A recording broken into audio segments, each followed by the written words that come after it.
Hello everyone, कैसे हैं आप सब। मैं अच्छी हूँ। आशा करती हूँ आप लोग भी अच्छे होंगे और अपनी पढ़ाई में लगे हुए होंगे।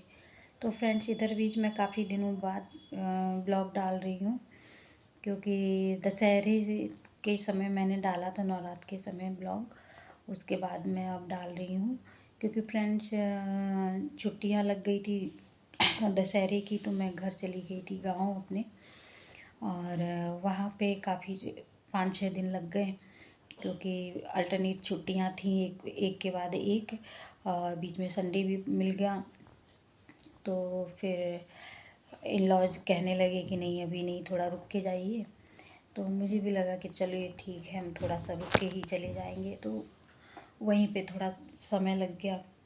फिर उसके बाद में आए तो, और वहाँ पे क्योंकि मैं ही अकेली हूँ देखने वाली उनको, तो मुझे साफ़ सफाई भी करनी थी। तो मैंने कहा इसी बहाने जो 4-5 दिन का टाइम मिला है, 5-6 दिन का, मैं लगभग 1 वीक का टाइम मिला था, तो उसमें मैंने अपनी वहाँ पे घर जाके सफाई भी निपटा ली थी, सफाई ख़त्म कर ली थी। उन्होंने कहा दिवाली पे फिर इतनी जल्दी आना नहीं हो पाएगा, स्कूल बंद नहीं होते हैं बच्चों के। तो मैं सफाई के लिए सफाई कर ली थी दशहरे पे ही। और फिर यहाँ आई तो तुरंत ही 1 ही 2 दिन बाद करवा चौथ था, तो उसकी तैयारी में लग गई। तो इस वजह से ब्लॉग नहीं डाल पाई। उसके बाद दूसरी करवा चौथ के दूसरे ही दिन मुझे उज्जैन जाना था महाकालेश्वर के दर्शन के लिए। तो उसमें उसकी भी तैयारी चल रही थी, करवा चौथ की भी तैयारी चल रही थी। और फिर सफ़र में भी मैं नहीं, ट्रैवलिंग में मैं नहीं डाल पाई ब्लॉग। तो इसी के चक्कर में ये गैप पे गैप होता गया, और इतने दिन बाद मैं फिर से ब्लॉग डाल रही हूँ। और पढ़ाई भी इधर बीच बहुत ही ज़्यादा पढ़ाई में भी लापरवाही हो गई, क्योंकि फ्रेंड्स आप लोग जान रहे हैं कि पीजीटी का उसी समय डेट कैंसिल हो गई। फिर ये हुआ कि टीजीटी भी नहीं होगा, और एलटी की भी डेट अभी नहीं आई थी। कुछ सब्जेक्ट की आ गई है, लेकिन सारे सब्जेक्ट की एलटी की डेट नहीं आई थी। तो इसी में जानते ही हैं कि ज़रा सा एग्ज़ाम डेट एक्सटेंड होती है तो फिर आलस आ जाता है। और जबकि ये आलस हमारे लिए घातक ही होता है, हमारा नुकसान ही करके जाता है, कि इतने दिन से बहुत अच्छे से पढ़ाई नहीं हो पा रही थी, ऐसे ही थोड़ा बहुत टाइम मिला है तो की है। वैसे अच्छे से मेरी प्रॉपर वे में कोई अच्छी पढ़ाई नहीं हो पाई।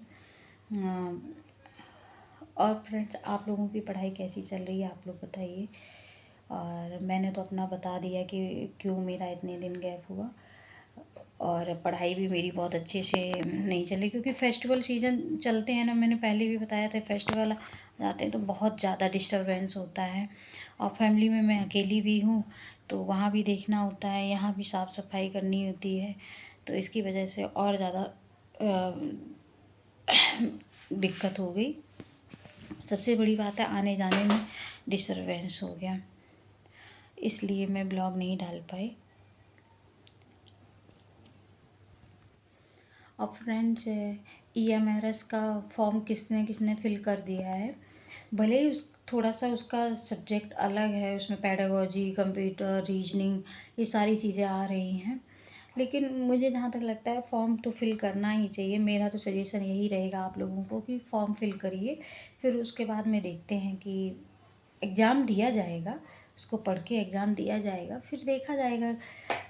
फॉर्म रहेगा तो ये तो नहीं होगा कि मैंने फॉर्म फिल ही नहीं कर पाई इसलिए मैं एग्ज़ाम नहीं दे पाई। तो फॉर्म फिल करिए, और उसी का अकॉर्डिंग थोड़ा सा उसी को पढ़ना है, थोड़ा किसी में कम, किसी में जीके जीएस ज़्यादा, किसी में कम। जैसे एलटी के लिए जीके जीएस पढ़ना ही है, तो वो ऐसा थोड़ी है कि वो ईएमआरएस में काम नहीं आएगा या बीपीएससी में काम नहीं आएगा।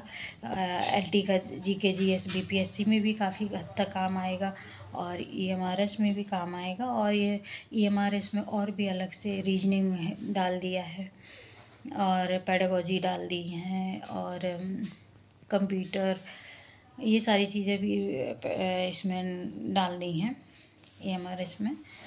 तो अब सिलेबस तो जिसने फॉर्म फिल कर दिया है उसने अपना सिलेबस देख लिया होगा ईएमआरएस वाला। और मैंने भी ईएमआरएस का फॉर्म फिल किया है। आप लोगों ने किया है कि नहीं, आप लोग बताइए।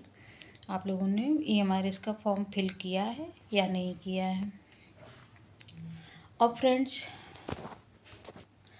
और बस मैं अपनी पढ़ाई थोड़ा सा रूटीन पे लाई हूँ, अपना पढ़ रही हूँ, लेकिन अब मैं सोच रही हूँ दिवाली के बाद में प्रॉपर बनाऊँगी, क्योंकि दिवाली के में फिर से मुझे घर जाना होगा, तो उसमें भी डिस्टर्बेंस हो ही जाएगा।